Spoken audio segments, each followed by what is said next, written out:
Tselofkhad. Nous voulons comprendre leur approche. Ok? Allons-y, tonton. Les filles de Tselofkhad, Oui. fils de Épher, Fils de Épher. fils de Galad, Uh-huh. fils de Maki, Uh-huh. fils de Manassé, Oui. des familles de Manassé, Oui. fils de Joseph, Uh-huh. s'approchèrent, Oui. et voici les noms des filles, Mhm. de ces filles. Oui. Majla, Donc, Machla. Machla, Uh-huh. Noah, Oui. Olgla, Milka Uh-huh. et Tissa. Et ça. Elles se présentaient donc devant Moïse, Oui. devant Éliasar, Uh-huh. le sacrificateur, Uh-huh. et devant les principaux de toute l'assemblée, Oui. à l'entrée du tabernacle d'assignation. Uh-huh. Et elle dit, Et elle dit, notre père est mort dans le désert, notre père est mort dans le désert. mais il n'était point dans l'assemblée de ceux qui se réunissent contre l'Éternel, Uh-huh. dans l'assemblée de Corée. Dans l'assemblée de Corée. Mais il est mort pour son péché. Mais il est mort pour son péché. Et il n'avait point de fils. Et il n'avait point de fils. Pourquoi le nom de notre père serait-il retranché du milieu de sa famille? Uh-huh. Parce qu'il n'a point eu de fils. Uh-huh. Donne-nous une possession parmi les frères de notre père. Bon, maintenant, ce que nous regardons ici, là, c'est qu'on avait déjà fait le recensement. N'est-ce pas? On avait déjà fait le recensement et l'Éternel avait dit que le pays sera partagé par tirage au sort à ceux-ci. Et on va donner la grande partie à ceux qui sont grands et la petite partie à ceux qui sont petits. La décision était prise. Quand le recensement a été fait, on a dit, ok, on va partager. Maintenant, les filles de Tselofkhad ne sont pas restées les bras croisés pour que l'ange de l'Éternel vienne dire à Moïse qu'il y a injustice. Je ne sais pas si on comprend. Les filles de Tselofkhad ont pris l'initiative d'aller. Elles ont pris l'initiative. Elles se sont levées. 5 filles. Maintenant, une chose qu'il faut comprendre. Elles ne sont pas parties murmurer. Elles ne sont pas parties faire le commérage. Elles ne sont pas parties organiser une rébellion. C'est pour ça qu'elles ont précisé que Corée, parce que Corée avait organisé une rébellion contre Moïse. Elles précisent que nous, on ne va pas faire la même chose. Mais, pourquoi est-ce que nous n'avons droit à rien? Elles ont pris l'initiative.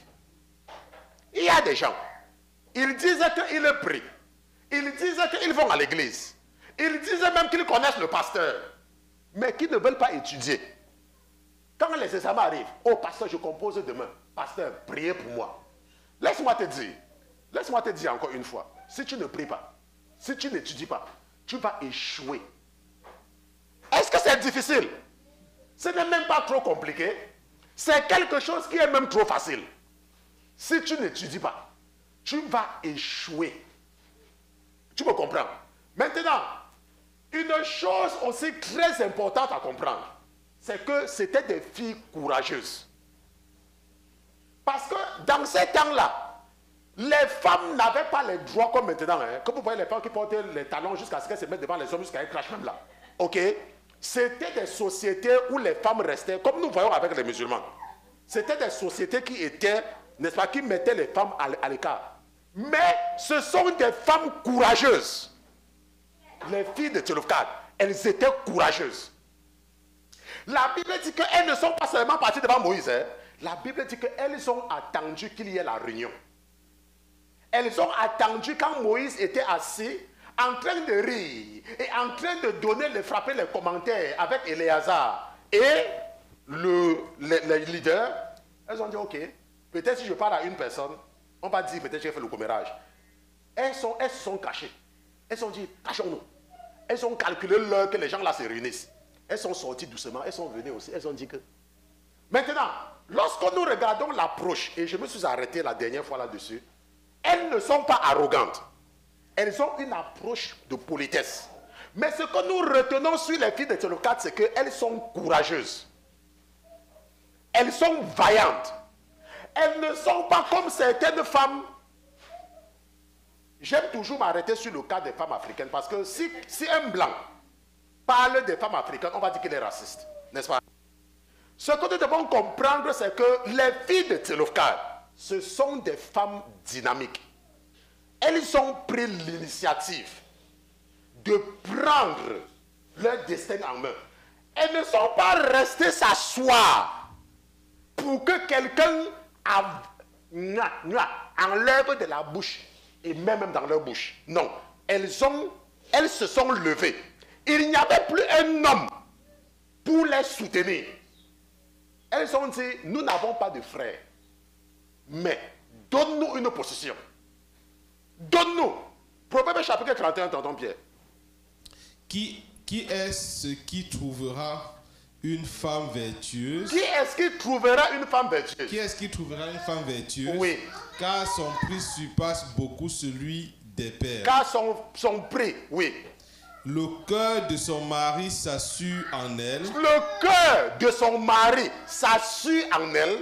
Et il ne manquera point de butin. Bon, maintenant, la dernière fois, je ne sais pas si j'ai parlé de ça. La Bible dit, qui est-ce qui trouvera une femme vertueuse? Et la Bible dit que la femme vertueuse, c'est le cœur de son mari. On ne dit pas, parce que parfois, je vois parfois des groupes sur Facebook, ou bien sur ce coup-là, oh, virtuous woman, et elles sont insolentes et arrogantes. La femme vertueuse, comme j'ai dit la dernière fois par rapport à l'adultère, la femme vertueuse, c'est par rapport, c'est ton homme, c'est ton mari qui te qualifie de vertueuse. La vertu qu'on définit dans la Bible, c'est par rapport au mari. Le cœur de son mari s'assure en elle. Le cœur de son mari. Qui est-ce qui trouvera cette femme-là? Maintenant, qu'est-ce que cette femme fait? Elle lui fera du bien. Comment toi tu peux changer? Elle lui fera du bien. Elle lui fera du bien Oui. tous les jours de sa vie. Oui. Et jamais du mal. Elle fera du bien à qui? À son mari. Elle fera du bien à son mari tous les jours et jamais du mal. Qu'est-ce qu'elle va faire, tonton? Elle cherche de la laine et du lin. Oui. Et elle fait de ses mains ce qu'elle veut. Et elle fait de ses mains ce qu'elle veut. Maintenant, il y a des femmes en Afrique. Le mari a perdu le travail. Elles s'asseyent carrément. Hein. Elles s'asseyent, elles ne font rien. Et elles partent. Elles commencent à devenir championnes à l'église. Pour demander au pasteur, le pasteur prie pour que mon mari trouve encore le travail. Attends, on a coupé tes mains. Donc tu ne peux pas travailler. Et tu pars à l'église et tu dis que tu pries. Tu pries quoi? Maintenant, et elle est comme quoi? Elle est comme les navires d'un marchand. Oui. Elle amène son pain de loin. Elle amène son pain de loin. Elle se lève lorsqu'il est encore nuit. Elle se lève lorsqu'il est encore nuit. Et elle distribue la nourriture à sa famille.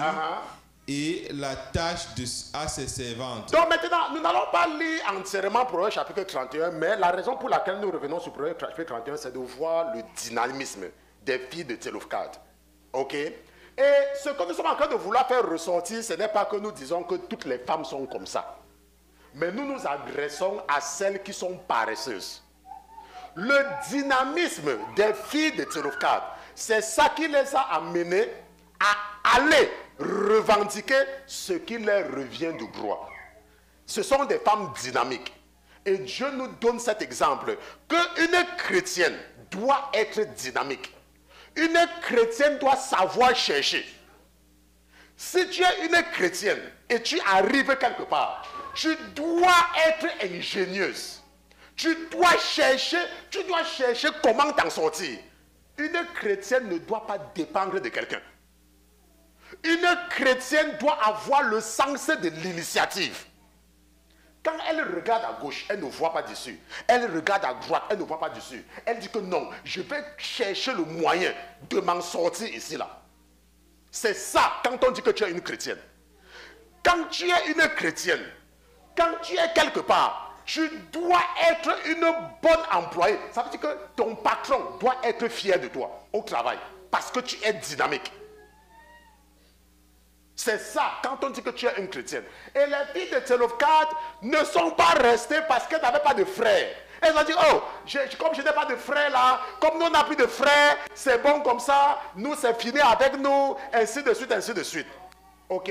Donc c'est ce que nous apprenons avec les filles de Tselofkhad. Maintenant,